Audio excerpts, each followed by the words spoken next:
નમસ્કાર દર્શક મિત્રો, આપ નિહાળી રહ્યા છો કલમ સંઘર્ષ ન્યૂઝ। હું છું મેઘા અગ્રવાલ। જોઈએ આજના સમાચાર વિગતવાર। જામનગરમાં શિક્ષણ રાજ્યમંત્રી રીવાબા જાડેજાનો સંવેદનશીલ અભિગમ। શાળા છોડી ગયેલા 6 બાળકોના ઘરે રૂબરૂ મુલાકાત લઈ તેઓને પુનઃ શિક્ષણની મુખ્ય ધારામાં જોડ્યા। જામનગર ખાતે યોજાયેલ સમરસ વિદ્યા સેતુ કાર્યક્રમ માત્ર એક સરકારી ઔપચારિકતા પૂરતો મર્યાદિત ન રહેતા રાજ્યના શિક્ષણ મંત્રી રીવાબા જાડેજાના સંવેદનશીલ અને પ્રેરણાદાયી અભિગમનો સાક્ષી બન્યો હતો। કાર્યક્રમ દરમિયાન શિક્ષણ મંત્રીએ એક ઉમદા ઉદાહરણ પૂરું પાડતા શાળા છોડી ગયેલા વિદ્યાર્થીઓ પ્રત્યે વિશેષ ચિંતા વ્યક્ત કરી। શૈક્ષણિક કાર્યક્રમો પૂર્ણ થયા બાદ કોઈ પણ બાળક શિક્ષણથી વંચિત ન રહે તેવા રાજ્ય સરકારના દ્રઢ નિર્ધારને ચરિતાર્થ કરવા માટે તેમણે પોતે ગ્રાઉન્ડ લેવલ પર મોરચો સંભાળી જામનગરના વિવિધ વિસ્તારોમાં ડ્રોપ આઉટ થયેલા બાળકોના ઘરે રૂબરૂ મુલાકાત લીધી।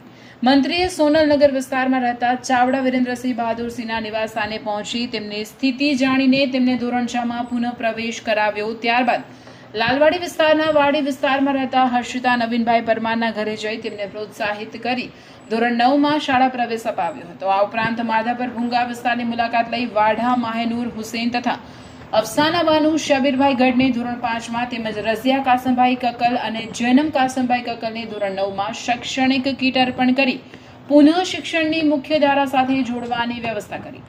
આ મુલાકાત દરમિયાન મંત્રીએ વિદ્યાર્થીઓના વાલીઓ સાથે મુક્ત મને ચર્ચા કરી બાળકોએ કયા સંજોગોમાં અભ્યાસ છોડવો પડ્યો તેની વિગતો મેળવી શિક્ષણનું મહત્વ સમજાવ્યું। તેમની લાગણીસભર સમજાવટ બાદ વાલીઓએ બાળકોને નિયમિત રીતે શાળાએ મોકલવાનું વચન આપ્યું। શિક્ષણ મંત્રીની આ સાહજિક વ્યક્તિગત મુલાકાત અને સંવેદનશીલ પહેલ જામનગરના નાગરિકોને વાલીઓમાં પણ ભારે પ્રશંસાનું કેન્દ્ર બની। આ ઘટનાએ સાબિત કર્યું છે કે રાજ્ય સરકાર દરેક બાળકના ઉજ્જવળ અને સુરક્ષિત ભવિષ્યના ઘડતર માટે સતત કાર્યરત અને કટિબદ્ધ છે। આ પ્રસંગે મંત્રી સાથે મેયર મોનિકાબેન વ્યાસ, ડેપ્યુટી મેયર રાકેશભાઈ ડેર, સ્ટેન્ડિંગ કમિટીના ચેરમેન દિનેશભાઈ મોનાણી, જિલ્લા કલેક્ટર પીબી પંડ્યા, જિલ્લા શિક્ષણ અધિકારી વિપુલ મહેતા, શાસનાધિકારી ફાલ્ગુનીબેન, રાજ્ય પ્રાથમિક શિક્ષણ સંઘના પ્રમુખ દિગ્વિજયસિંહ જાડેજા, શાસક પક્ષના નેતા અમરભાઈ મોદી, નગર પ્રાથમિક શિક્ષણ સમિતિના ચેરમેન પરસોત્તમભાઈ કકનાણી, ચંદ્રકાંતભાઈ ખાગરિયા સહિતના મહાનુભાવો જોડાયા હતા। આજરોજ સમરસ વિદ્યા સેતુ અભિયાન અંતર્ગત જામનગર જિલ્લાનો આ અભિયાનનો પ્રારંભ કરાવવામાં આવ્યો જામનગર જિલ્લામાં।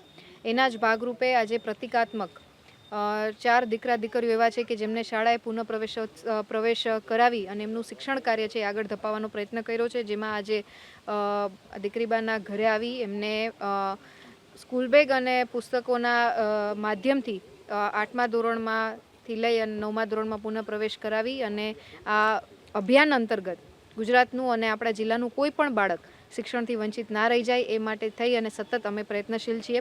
ત્યારે જામનગર મહાનગરના પદાધિકારીશ્રી, મેયરશ્રી તેમજ શિક્ષણ વિભાગની પૂરી ટીમ, સંઘના સૌ આગેવાનશ્રીઓના સંયુક્ત પ્રયત્નથી આ પ્રકારના અભિયાનને વધારે સારી રીતે એક્ઝિક્યુટ કરી શકાય એ માટે અમે તો પ્રયત્નશીલ છીએ। પણ હું આપ સૌને મારા માધ્યમથી પણ વિભાગના માધ્યમથી પણ વિનંતી કરું છું કે આ અભિયાન જન અભિયાન બને અને જનભાગીદારીથી ગુજરાતનું પ્રત્યેક બાળક એના શિક્ષણ મેળવવાના બેઝિક રાઇટથી વંચિત ના રહી જાય એ જોવાની જવાબદારી પણ આપણા બધાની હોય। ત્યારે આપ સૌનો સહયોગ, આપ સૌના પ્રયાસથી, આપ સૌના સાથથી આ અભિયાનને આપણે વધારે સુદૃઢ રીતે આવનારા સમયમાં મજબૂતાઈથી પ્રત્યેક બાળકને રીએનરોલમેન્ટ કરાવી અને બેઝિક રાઇટ, એજ્યુકેશનનો જે રાઇટ છે એ ગુજરાતનું તમામ બાળક, દરેક બાળક મેળવે એ જ અમારા પ્રયત્ન છે અને એમાં આપ સૌને હું પૂરા હૃદયથી આવકારું છું અને શિક્ષણના આ મહાયજ્ઞમાં આપણે સૌ આહુતિ આપીએ એ જ અભ્યર્થના છે।